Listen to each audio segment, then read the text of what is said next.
Hello, and welcome to Sobercast, where we provide AA speaker meetings and workshops in podcast format. We're an ad-free podcast, and if you enjoy listening, please help us be self-supporting by visiting Sobercast.com, look for the donate link, and drop $1 or $2 into our virtual basket. We hope you enjoy the podcast. Have a great day. I got cheerings. It's awesome. I'm always scared when I do this, and I have to say that to help me to get a little bit of relief. My name is Self-Pity, and I am a victim. No, seriously, my name's Jeff, and I'm an alcoholic. My sobriety date is January 17th of 2009, and I never remember to thank the first speaker, but that was real. That's going to be a tough act to follow. Thank you. I'm serious. That was really good. I appreciate it. He took all my jokes. Now I got to do a 4-step.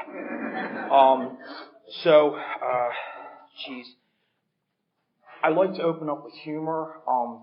Right before the break, I got a really disturbing news that a guy that I knew briefly and sponsored overdosed, and he's not with us anymore. And I had this, I'm all trying to think about what I'm going to talk about, and I want to say this joke here and that joke there, and it just kind of took me back, and so maybe God wants me to talk about something else. Number one, this is my second time here, so 15-minute, I told you guys and warned you that I cried at the grand opening of a Kroger. I do. You will see tears. I also found out that I cried at the grand opening of Pizza Hut. When they told me I was getting 3 topics for the price of 1, Niagara Falls, guys, it was not pretty. No, I'm trying to make light of this because it's heavy for me, and humor helps me to deflect. I don't know if that's the right thing or not, but I think one of the things, I too am not a one-way chip guy. Let me start, I guess, from the beginning. So I'm born and raised in the suburbs of Philadelphia, blue-collar family. Mom and dad still married. They'll have 50 years of marriage in October. They're both still living, obviously. I have an older brother who is also an addict and is currently in treatment for the 3rd or 4th time. I went 7 times. 4 times to treatment, and I guess like 3 halfway houses, or I don't know. It took me a while. I guess what it was is I wasn't listening to solution. If it was being said, I wasn't hearing it. And I don't know, something happened. Something broke in me finally. I know that, and I hear this, is I never felt comfortable in my own skin. I hear that a lot, and I relate to that. That was definitely me. My first day of kindergarten would have gone very smoothly had my mother set me up with a shot and a beer next to my oatmeal. I had a knot in my stomach. I remember that, having a knot. And when I took my first drink at the age of 14, that knot unwound. I wasn't so tight anymore. I wasn't so anxious anymore. I felt comfortable. I remember that I smoked pot, I guess, at 15. I did do drugs, guys. I hear some people, they say outside issue. I hear F-bomb dropped in a meeting, but we can't say the word drug. That just doesn't make sense to me. It just doesn't. That is not a curse word. It's not a bad word. I know I respect singleness of purpose, and I know alcohol was the mainstay to my entire using career. I did a lot of cocaine. I prefer it in a pipe, filtered through copper. That's just what I like. I ran myself into bankruptcy, foreclosure, DUI. I mean, I had the whole gamut of stuff that came along with the consequences. And homelessness was where I chose to get off the elevator. I just kept going down further and further. Pitiful and incomprehensible demoralization. Yeah, I get that. It's demoralizing to get on my hands and knees and search for little white spots on my carpet. That's demoralizing. It is. I mean, when I think about it, I'm embarrassed at some of the stuff that I did. I mean, we laugh about it. Peeping through curtains. And I did all of that. Made a fool of myself drinking. Took a header down the side of the mountain. And I'm not kidding you. I woke up with a black eye. I had no idea what happened to me. I was at a wedding. Drank a lot. I swear to God, I'm not lying. It was so embarrassing. My mom and dad were just like, because everybody came to my cousin's house the next day, and I came in like limp, and it wasn't pretty. It wasn't pretty. And so yeah, I understand pitiful and incomprehensible demoralization, and yet it didn't stop me. And I thought powerlessness. I didn't totally understand that. Cornbread talked about us, saying it, but did I really believe it? Did I really accept it? No, I did not. Nobody made me walk in that bar, so I'm not powerless. I don't understand. I understood it on manageability. My life was extremely unmanageable. I was living in my Corolla. I mean, come on. When I went to treatment, there was a counselor there. When he gave my introduction and my 30-day review, this guy was hilarious. He said, this is Jeff Nicholson. He comes to us from Philadelphia. He could not find curtains to match the interior of a Toyota Corolla, and he thought he'd give Mar a try. So, yeah. And that was the truth. I searched everywhere. No, I'm just kidding. My life got really bad. Job losses, the whole nine. And what happened to me as I was beaten into a state of willingness, when I got to Atlanta, my parents were kind enough to allow me, they let me stay in their house 4 days prior to coming to Mar. I'm sorry, I don't like to talk about truth, but that's where I went. I went to Mar. And they left me stay in their home. I don't know how come they sensed it at that point that I raised the white flag, but I did. I lose. I'm done. I will never, ever, as long as I live, forget that pain. I can still just touch on it. I don't ever remember a time where I felt more abandoned or more rejected or more alone than that time in my life. I don't. And I don't ever want to feel it again, guys. It was ugly for me. I remember being in my car crying and saying, why won't you help me? Please just help me. And nothing seemed to work. And I would get up the next day and I'd start all over again. And finally I called my brother, and he had come down here for treatment at the same place. And I said, what do I got to do? And so he gave me a phone number. And they made me jump through some hoops, because I too did the psych meds. Many psych meds. And I was in 7 treatments, and I also did some mental hospital stays too. I recognize today the deep depression that I felt. I didn't know this, but I love this. A friend of mine said this one time in a meeting. I was like, oh my gosh. He said, self-pity will mask itself as depression. I was like, man, when I am focused on me, oh, my life is so horrible. And I look, and I laugh today. I was this victim. In my mind, I was a victim. And I'm an entitled victim, by the way. If I'm a victim, therefore I'm entitled. And this is the way I'm bumping through life. And you just don't understand. And, man, I'm going to tell you what. That, you guys took that away from me. You did. I love that about this program. I have to be responsive. I kind of love it. Sometimes I don't love it, I'll be honest with you. I like to rigorous honesty. I like to, my MO, I will go to blaming others. But you just don't, if he didn't, now everything in my life today is a direct result of my behavior or my inaction. And I have to step up and take responsibility. And that's what the program does. Now, what I love about the program is that it also provides me a fellowship of men and women who stand alongside of me and walk with me. And I need that. I was so alone out there. There wasn't anybody on my team. It felt like there wasn't anybody. These guys were doing drugs and drinking too. I thought about it. I was talking to a friend last week. I was in Florida, and we were from the same neighborhood, and she moved down there, and we were visiting, and I said, you know what, maybe for the first week that I was gone, I was, hey, has anybody seen Jeff? See, they called me Jeffro. That does not, But anyway, has anybody seen Jeffro? Nah, man, I heard he went to Atlanta. Okay, cheers. And that was it. I didn't hear from them. They don't care. They weren't my friends. I was alone. And today I'm in here, and I'm surrounded. Now, the first thing when I got here, I got a sponsor. You know what's funny? I'd gone to AA meetings. I never did. I knew I needed a sponsor. I knew lingo. I knew about steps. And I knew about there was a book. Do you know what? I had no idea that how it works was in the book. I remember them passing it out. And then when somebody said, I think it was my first sponsor, I turned to page 58, and I was like, oh, wow, I didn't know that. I really didn't. I really, truly did not know it was in the book. So that's how ignorant I was coming in. But I knew that I needed to get a sponsor. And before I left, I remember saying, I'm going to get a sponsor, and I'm going to do whatever he tells me to do, and I'm not asking why. It doesn't matter. My way is not working anymore. If he tells me to do jumping jacks, how many? I'm glad he didn't, though, because I'm not in really good shape. But anyway, So first thing and then the treatment center I went to said, you have to get a sponsor. So it all worked out. And I went to a meeting the first night I got in. It was on a Monday. And the meeting that the guys took me to was, I don't know, I think maybe I was primed or positioned to hear the hope. But that's what I heard. It wasn't, oh, my day was so horrible and I wish I was dead. Thanks for letting me share. Or, just checking in. Take me to the liquor store and then to the hit house, please. I just know. If I'm going to stick around, I got to have something to go on. And there I heard that, and it was really cool. And I went through in the very beginning a lot of ups and downs with emotions, and I didn't understand, post-acute withdrawal. I just knew that I'm living in a strange place with a lot of strange guys. I'm homesick.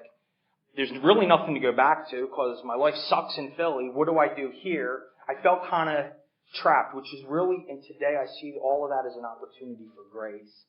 God was, when I was crying out and begging for help, He was there the whole time. He provided this, but I didn't feel like it at the time.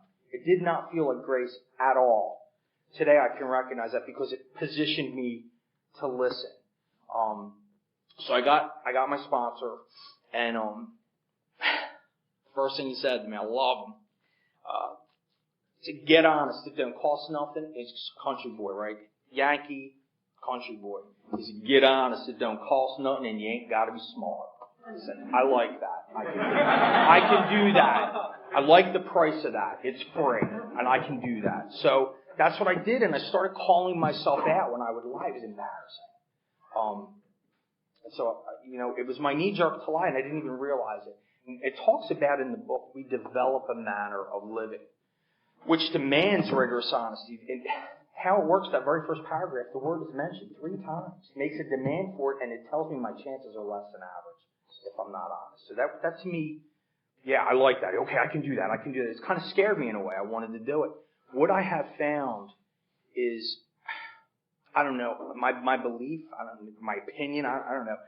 I believe that the development of rigorous honesty is becoming more and more transparent. I stopped doing the dance for everybody.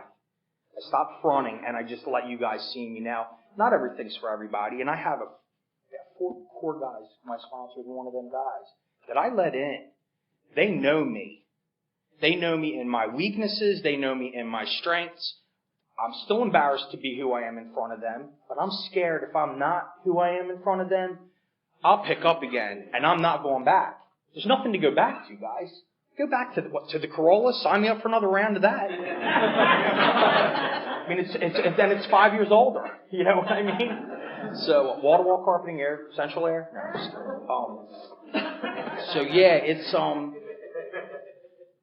there's nothing to go back to. There just isn't. So transparency. I heard a counselor, and I've heard a couple guys in meetings say that alcoholism and addiction is all about hiding. And recovery is all about transparency and authenticity. And I don't know how to do that. Authenticity. I don't think I ever even heard that word until I came to Atlanta. So yeah, that's what I had to start doing. And I remember at I guess it was about 6 months, I used to go into Starbucks. And I use Splenda in my coffee, but I know I don't look like it. So anyway, I remember taking like a handful and putting it in my pocket. And I did that. And at about 6 months, I'm not stealing. Really, the reality of what I was doing, and it wasn't okay for me to do that anymore. It just wasn't. And believe it or not, I still continue to take extra napkins at McDonald's. And at a certain point, it was like, wait a second, this is stealing. Now, that might not seem like a big deal, but to me, that's tearing down what I'm trying to do here. I'm trying to do the right thing when nobody's looking. And that's not okay for me to live like that anymore. And that's just a couple examples. I mean, don't get it twisted. The most honest thing I can tell you is I'm not always honest. And that is the truth. The beautiful thing is I have guys that I can go to and call myself out about it. And if I need to make an amends for it, I can make an amends for it. And that's what I do. And I don't like making amends. I don't like making any amends, whether it's about lying or if I've hurt you. It's embarrassing. It's uncomfortable. I do it because I'm supposed to do it because it'll keep me sober. I'm not doing it for the other person. I'm doing it for me. And if that's wrong, I don't know. All I know is I don't want to drink again. I don't want to drug again. So I'll do what I got to do. I don't do this thing perfectly. That is for sure. So I also heard a friend of mine say, and I concur with this, he said that if a person's struggling getting sober, they're having a problem with step 1 or step 2. They're having a problem with the problem, or they're having a problem with the solution. I thought, yeah, that makes a lot of sense. Lack of power is my dilemma. Believing in a power greater than myself is my cure, or my solution, rather. Excuse me, it's not cure, it's my solution. So, I didn't have a problem with the belief in God. For me, I had an attitude of, what are you heathens going to teach me? I went to Christian school, and by God, do you mind if I quote Psalm 23 after this next take? Really? I mean, come on. It was ridiculous. The attitude that I have coming through the door about God, and I'm here to tell all of you my beliefs and my convictions. Like, I really don't think he cared. I know he didn't care. First place he took me, he said, I want you to read Ignace. I knew about that in the book. I didn't know much about the book, but I knew that, okay, I don't need to read that because I believe in God. And I just panned right on over that one. And when he told me to do that, remember, I said to myself, I'm not lying when I tell you this. I made a decision. I'm not asking why. If he tells me to do something, I'm doing it. So I read it. It's just a bunch of words, I'll be honest with you. I didn't understand prosaic girder and electrons whirling. And I don't know what they're talking about. And, astronomical heresies or whatever it says. Okay? So I read it. I get together with him, and I said to him, I said, I read We Agnostics. And he said, what did you think? And I said, well, I'm a Christian. He said, and how's that been working for you? He said, your scorecard reads 0. That felt like a kidney punch. It really did. He hit me in the side a lot. He hurt my feelings, which is not a hard feat, I might add. And that's the truth. He really, truly did. He hurt my feelings. And I could feel it. I could feel the knot in my stomach and, this uncircumcised Philistine, how dare he speak to me. But I made, I took a deep breath and I exhaled out. And I said, you know what? I need to listen to what he's telling me, because obviously he's right. My way is not working. My scorecard has a big fat 0. So I was like, okay. So we did that, and then we got to step 3, and I didn't understand what that was. Turn your will and your life over, and I didn't understand it was a decision. And he told me that the spiritual principle behind 3 was faith, and he said that faith is a verb. And I demonstrate my faith with action. And the action I take is doing 4 steps. And he said, when you sit down, you start to do that, you're demonstrating that you're turning your will. And I said, wow, it just connected for me. That was a really good. Now, it's evolved over the last 4 years, but in the beginning, yeah, that was what, and it's still action. I mean, absolutely. Step 3 is action for me. It's offering myself and then trying to be of service as best I can to God, and the people around me. So I did a 4-step, and I was terrified I was going to leave something off. So I had, I think 140 resentments, something like that. I don't know. It was ridiculous. If you ever hurt my feelings, you made the list. And that's the honest to God's truth. And obviously, I'm a scorekeeper, because I remembered crap from when I was, in kindergarten. And I'm not kidding. And then people went on that list. I didn't know if I had a resentment in connection with it. All I know is if I remembered it and I still felt that little twinge of pain in my heart or in my belly, I said, I'm putting it down, because I didn't want to miss anything. So I did that, but it was funny. He said, okay, you got 2 weeks, and then I called him like I did every day, and we were getting close. It was 2 days before, and I hadn't touched it. And he said, how's that 4-step? Oh, man, I'm almost done, blah, blah, blah, blah, blah. And I'm giving him all this lies is what it was. And I hang up the phone, and it was really cool, because I started to walk away from the phone. I was like, man, I lied. And I was scared, but I thought, I got to call him back. And I did. And he laughed. He did, and I said, it's not funny. I lied to you. I'm sorry. And he said, no, you're doing recovery. This is getting sober. You're calling yourself out. He said, now listen. He said, this is not a science project for your teacher. He said, sit down and do this. I'm lazy. It wasn't that I was afraid. Just straight up, I didn't want to do it. When I'm somewhere all day long and I come home, I like to veg. I like to sit in front of the TV. I don't want to be disturbed. And the one thing this program will do is keep you busy. That's for sure. And I'm grateful. When I'm left to my own devices, the rat jumps on the wheel and runs really, really fast. And he doesn't need a lot of pellets. So, for me, I had to, I sat down and I did it. And believe it or not, I was almost 41 when I did my very first 4-step. And I think it took me a total of 2.5 hours from start to finish. We make so much. Oh, I need 2 weeks. I'll never get it done in 2 weeks. Blah, blah, blah. I sit down and just think about it. Once I put now, some people may struggle, and I don't want to judge anybody. For me, once the pen started flowing, it was amazing how quickly this stuff came out. So I did a thorough housekeeping, and I did a 5th step, and we certainly did not read. He wasn't interested in all the names of all the people who'd ever hurt my feelings. He just wasn't. And he said, do you see that? And I could see, I placed myself in a position to be hurt constantly. And I can still do that if I'm not careful. But today I recognize, what am I doing? Anyway, so we went through that, and then we did 6 and 7. And one of the things that was pointed out to me was practice the opposite of the defect. Instead of worrying about not lying, how about tell the truth? Instead of worrying about ego, why don't you practice thinking of others and practicing humility in that? I'm grateful that this is a program of spiritual progress and not spiritual perfection. Because I'm serious. I blow it so regularly. Life shows up. And my defects are still, they're still in full force. They are. And that's the reality of this. I have times where I experience true peace and true surrender.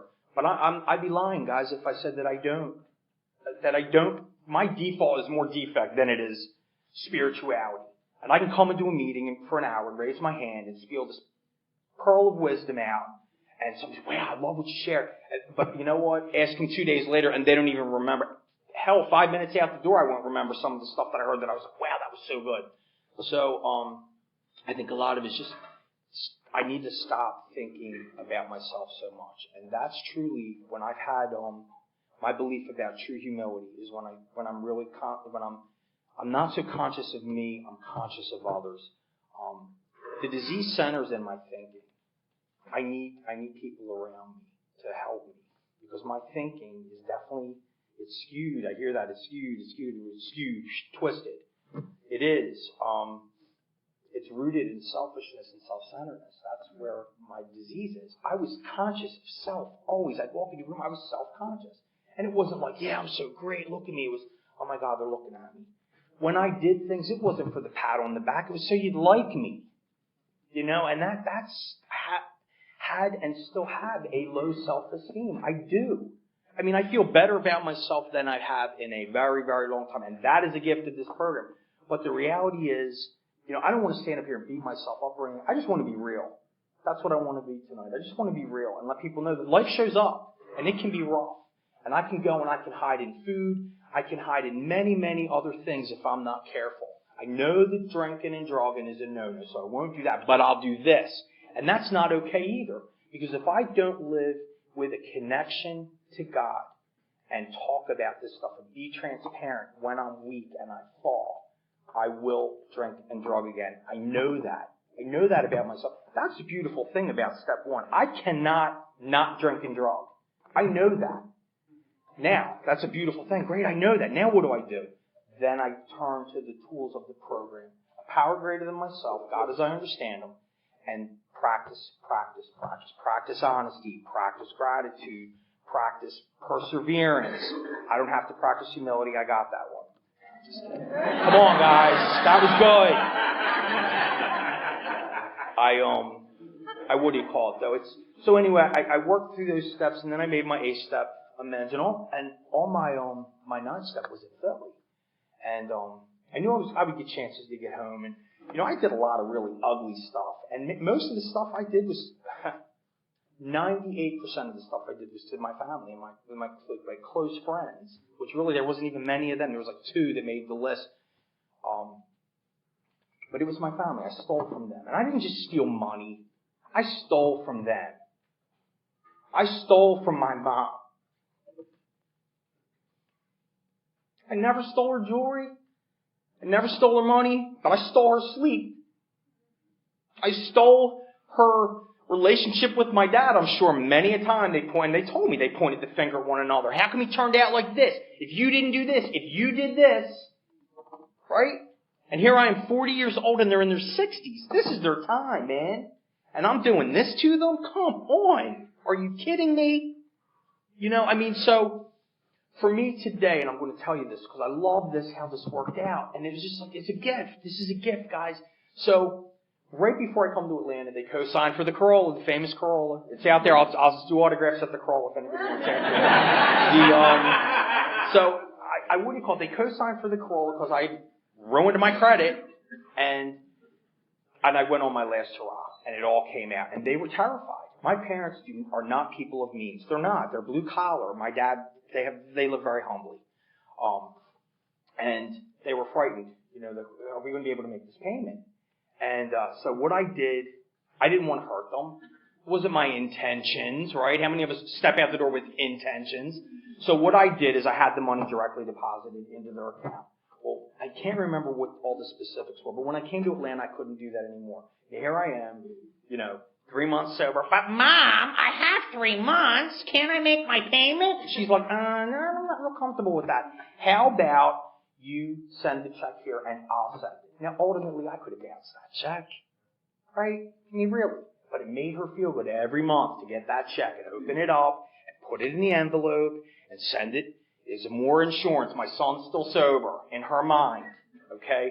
And that was in February of 2008 was when we got the car loan. I was down here, I guess I started taking all this over around August is when I started doing that. Then mind you, and I didn't tell you this, that I relapsed out of that treatment place at 8.5 months. You want to know why? Anybody in treatment? Follow the rules. I was not following rules. I was lying. Lying took me out. Sorry, it's a big thing for me. Follow the rules. It's practicing honesty. And I wasn't doing that. I was no sooner over to that 3-quarter program and I started breaking rules and wasn't being even honest with myself. And literally by December, it was about a week before Christmas, I picked up again. And by the grace of God, I was only out for 1 month.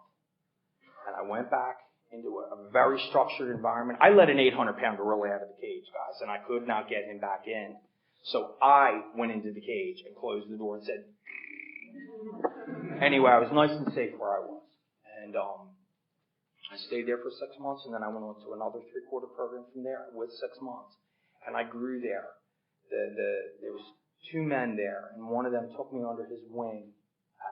He was a staff member, and he took me under his wing and he mentored me. And he is still probably one of the closest mentors and guides in my life. I go to him and I bounce stuff off him. He has never steered me wrong.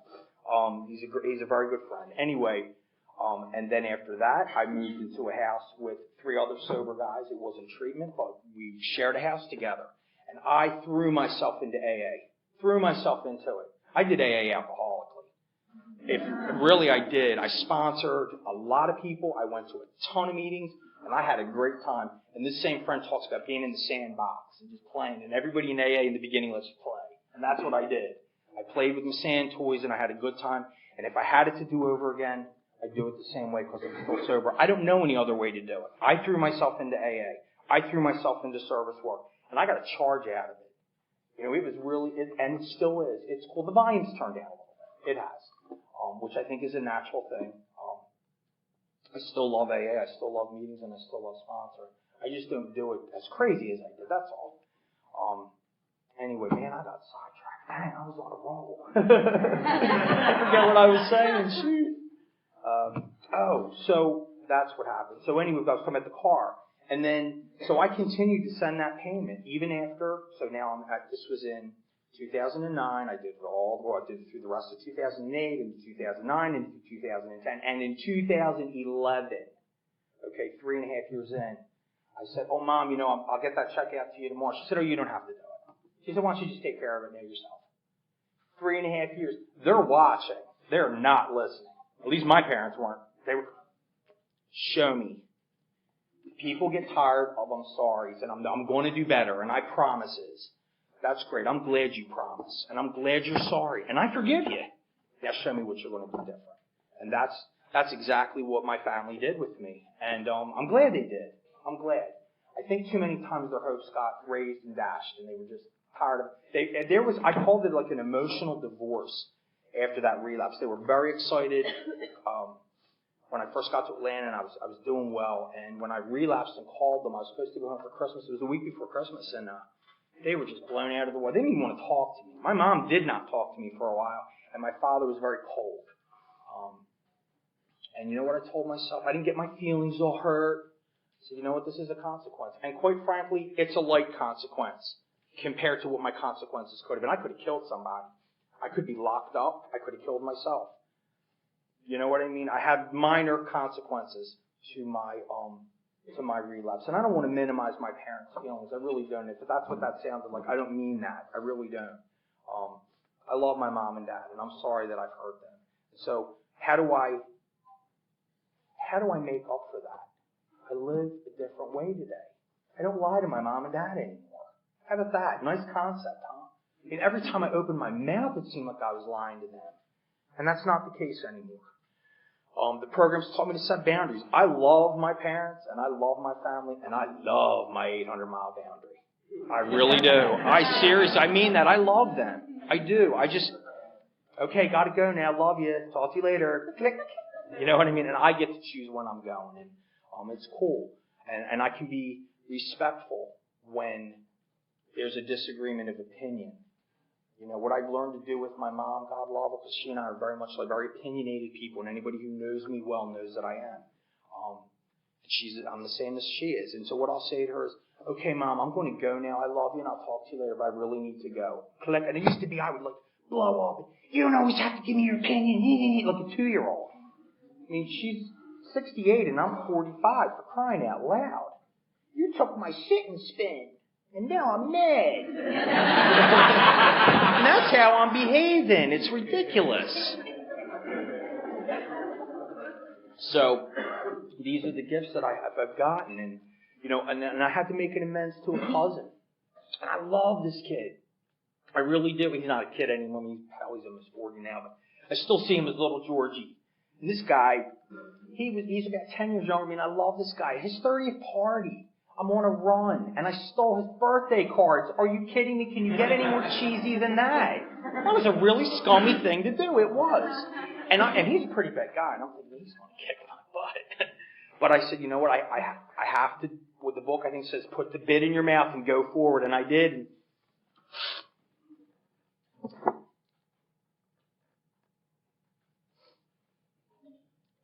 He said the same thing. He said, I know you. I said, that's not you. You don't do those things. I know you were sick. He said, I love you, man. He said, and I'll tell you what, man. He said, I have a lot of respect for you. He said, because I didn't know that. You could have gone the rest of your life and never told me. And he let me make a payment to him. And I didn't even remember the amounts of money that I stole from people. So I just gave a figure that I thought. I added $50 to make double sure. And I went to them and I told them. And I didn't have a lot of money, but they allowed me to make payments. And many of them said, you don't have to do that. We're just, because like I said, I hurt the people that love me most. No, we're just happy you're son. I said, no, I need to do this. This will help me to stay sober. I need to man up. Everybody's been catching me my entire life. You know, that's my MO. I roll along, I get to a certain point, and then I faint back and somebody catches me. And I'm doing this over and over and over. And it's not okay at 40 years old to continue to do this. When I got down here to Atlanta, I was on Social Security disability. I was on a VA pension. Didn't know I was, seriously, honestly, did not know I was not supposed to get the VA pension along with. Found that out, called them. It took them an entire year. I get a letter. I was out of treatment. Literally, this is so crazy how this worked. Literally, a month before I leave treatment, I get this letter from them. We've investigated this, whatever. You owe us $36,900 and some odd dollars, and we'll be making arrangements to pay it. And I'm going, like, are you kidding me? I mean, I was terrified. And so right away, what did I do? I picked up my tools. I called my sponsor. First thing I did, I was scared, and I called him, and we talked about it. He said, why don't you call the VA and see what they have to say? Maybe they can help you. Okay? I called him, and the lady said, you know, we actually have this. You can request a waiver. And she on the computer, and she's like, okay, I see your representative is the American Legion, and she even made the appointment for me. And she said, this is where you got to go on this date at this time and meet with this man. So I was like, all right. So I show up, and we sat down, we talked. he asked me what my expenses were. I wrote them all out. Here's my income. Here's what I have going out. And this is what he said. He said, Uncle Sam has deep pockets. He said, this is a large debt. He said, I have seen bigger debt forgiven. I don't want to promise you anything. He said, but it's not impossible. So he faxed it off. And this was a really cool experience. And I don't know if I've ever really honestly experienced this the way I did that time. As I was walking out, I prayed and I said, Lord, you're in the outcome business. I'm not. Whatever it is, just let me be okay with it. And I got peace and I stopped thinking about it. That was crazy. That is not, believe me, that does not usually happen. But that happened in that situation. And a couple months later, I get a letter and they forgave the entire debt. Are you kidding me? They forgave me almost $37,000. And I have a service-connected disability, which is only 10%, but I hadn't gotten it that whole time. And my American Legion guy put me back in for it. Well, I go out to the mailbox one day, and there's a check in there for $5,200. So they clear away 37, and they give me 52. And it came right at the time that I needed the money to move. I mean, so yeah, miracles happen. That to me is like a parting of the Red Sea. You know what I mean? It was like, wow, I can't believe this happened. And I've had experiences like that in sobriety. I started working when I went to that second plate, or I was 6 months sober. I went to the last halfway house, 3/4 house. I got a little part-time job there. So I could work and still do my Social Security, and everything's cool. And I'm embarrassed, but I'll tell you, I got fired from Guthrie's Chicken. You know, I'm the chicken boy, and I got fired. And it was my fault, and I'm not going to tell you why because it's too embarrassing. If you want to know, you can ask me after, but I'm not doing it from the pulpit, especially being taped. But yes, I acted in defect. Let's just leave it at that. And I deserved to be fired. I really did. And at first I was a little angry for probably about a day or two, and it was like, the reality is, I acted out and I needed to go. And I would have done the same thing had I owned the place. Anyway, a month later, a friend calls me, and I'm in this process now. I'm trying to get off of the assistance and go back to work. Was I disabled? Yeah, when you got $300 worth snort up your nose every day, you're pretty manic. And when the money's gone, you're real depressed. I was very bipolar, okay? And the reality of all of it is, when everything was out of my system, no more booze, no more drugs, and no more self-pity, I wasn't so depressed. And I was able to get up in the morning with a purpose. And that's something else the program gave me. Hello. And I just thought about that. I have a purpose. How awesome is that? So, the month after I got fired, a friend of mine had gone to this call center, and he said, hey, are you still looking for work? And I was like, yeah. He said, all you have to do is do a resume, email it to this guy, show up on Wednesday with a suit and tie, and you'll get an interview.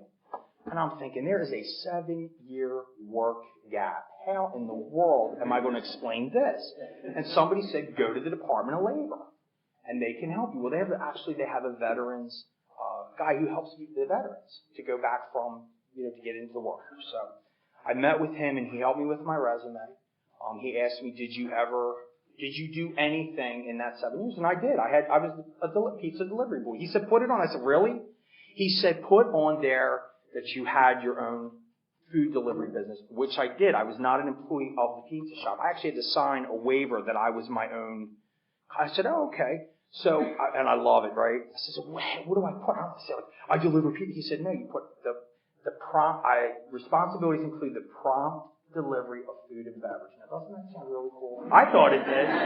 Anyway, so I took that resume in there, and this guy, he read it, and he said, man, this is a really good resume. I like the way you put it together. I was like, so he said, okay, you stand out in the hall and then wait for this lady. She'll bring you in for the next part of it. And I did, and I got hired, to make a long story short. Okay, which is too late. I already did this long. Sorry.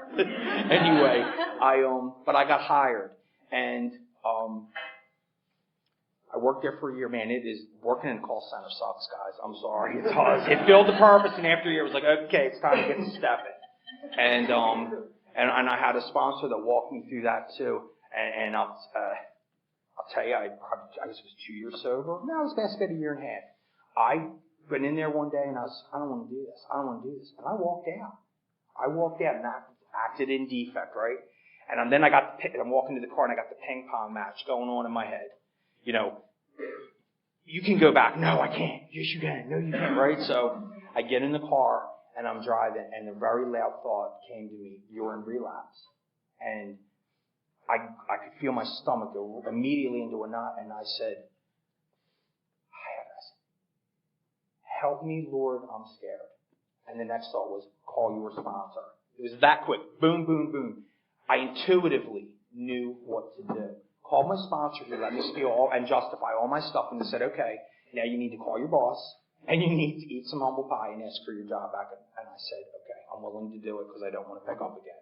Hung up the phone, called the boss. He was merciful and kind and allowed me. I was sitting back at my desk by 1 o'clock. I was 8 in the morning. By 1 o'clock in the afternoon, I was sitting back at my desk taking calls. Okay, again, God doing for me what I can't do for myself. I will sabotage myself left to my own devices. I will.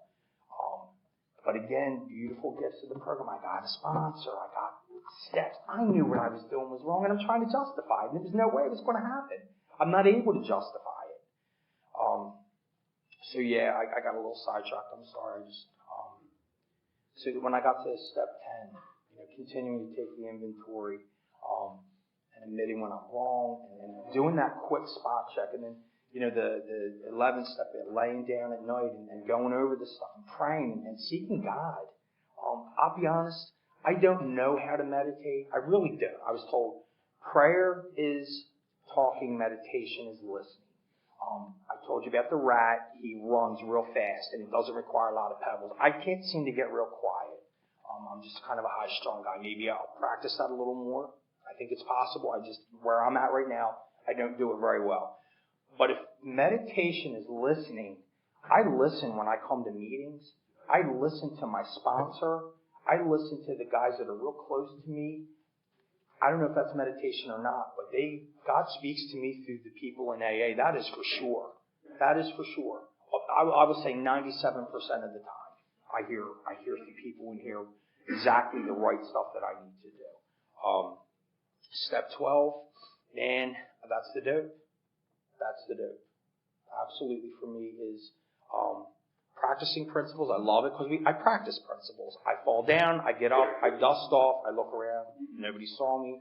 No, I'm just kidding. I fall down, I get up, I dust off, and I go on. I make the amends if needed. I tell them my stuff. I tell them my disease, and I don't have to do this thing perfectly. And that's another reason I love the programs, because I don't have to do this thing perfectly.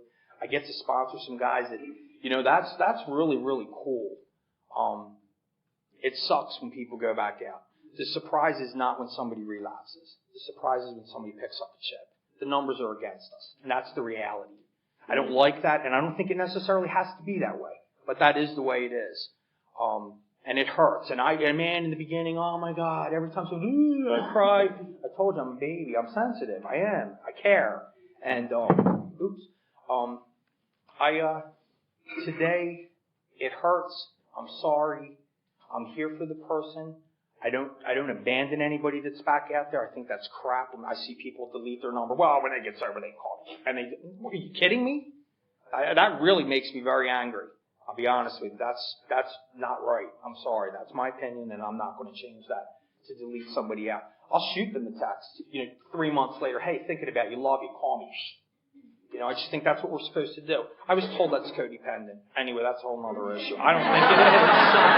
I am codependent, but I don't think that's being codependent.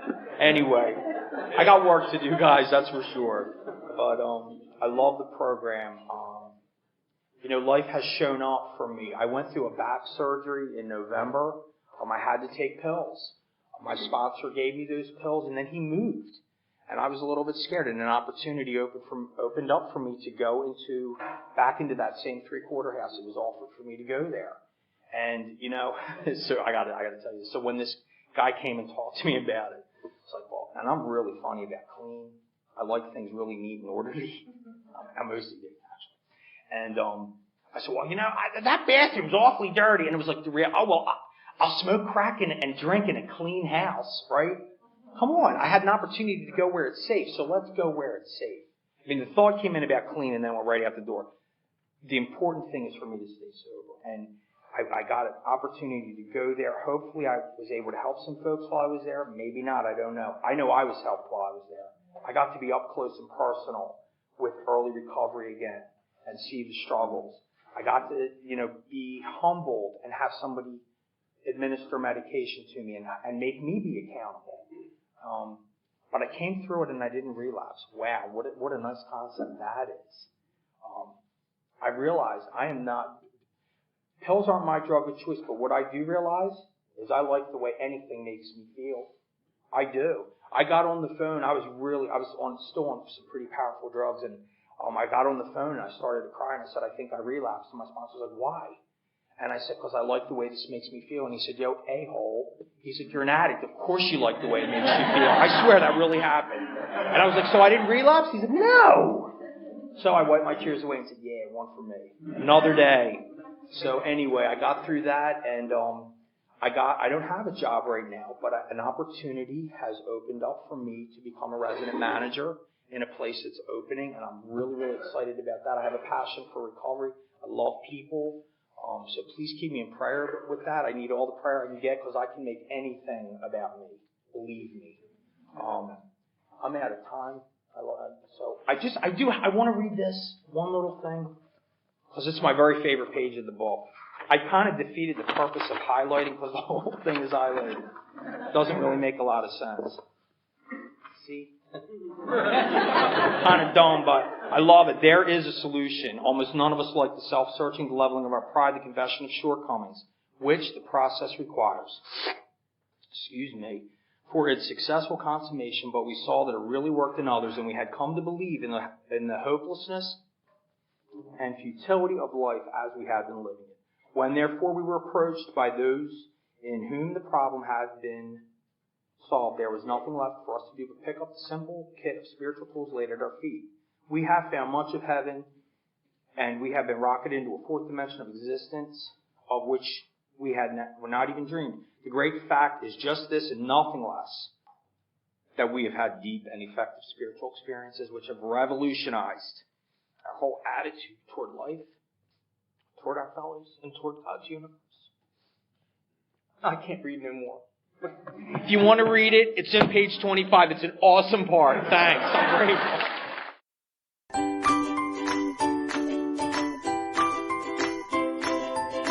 Thanks for listening. I hope you enjoyed the podcast. Sobercast is ad-free, and we'd like your help in order to keep it that way. So if you'd like to help us be self-supporting by pledging $1 or $2 a month, visit Sobercast.com and look for the donate links. Thank you very much.